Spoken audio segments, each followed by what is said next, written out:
Introduction. Earth is known as the blue planet because of abundance of water on its surface.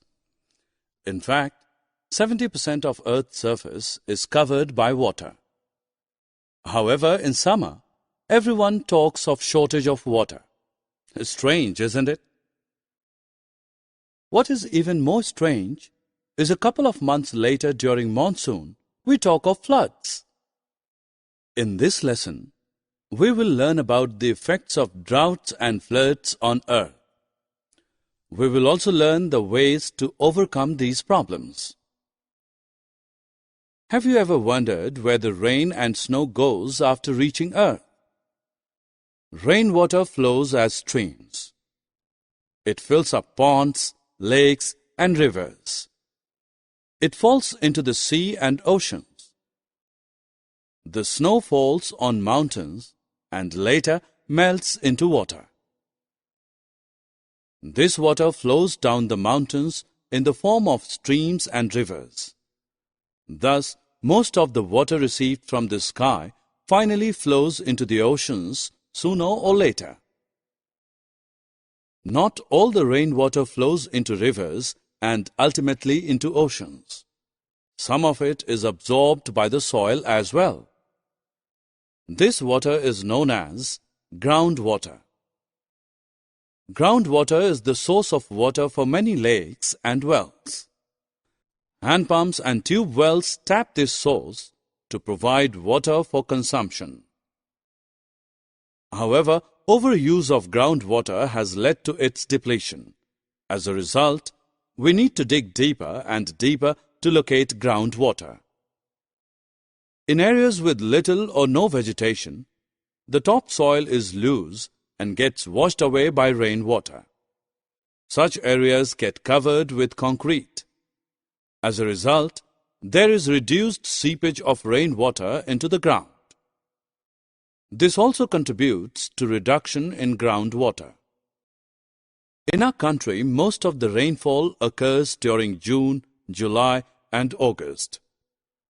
It gives us respite from the hot and humid summer. Sowing of many crops depends on monsoon. But what will happen if it rains heavily? Excessive rainfall leads to a rise in the water levels of ponds, lakes, and rivers, causing them to overflow. Such an overflow of these water bodies beyond their normal limits is known as floods. Floods destroy crops and cause damage to property and life. Floods triggered by heavy monsoon rains are an annual feature in India. Have you ever thought what will happen if it does not rain for a very long period? When it does not rain for a very long period, then the soil continuously loses water by evaporation and transpiration. The level of water in ponds and wells goes down, and some water bodies dry up. The groundwater also depletes. Prolonged periods of deficient water supply cause drought. Water can be obtained from natural sources only. A very small fraction of the total water available on Earth is fit for use by plants, animals, and humans. The demand for usable water is increasing with rising population. As a result, the shortage of water is acute in various parts of the world. The scarcity is only likely to worsen in the coming years. So, we as responsible inhabitants of Mother Earth must conserve water and use it judiciously. If we collect and store all the rainwater that collects on our terrace, roads, and pavements instead of letting it run into ditches, we could actually have vast reserves of water. Collecting and storing of rainwater is called rainwater harvesting. The following are the techniques of rainwater harvesting.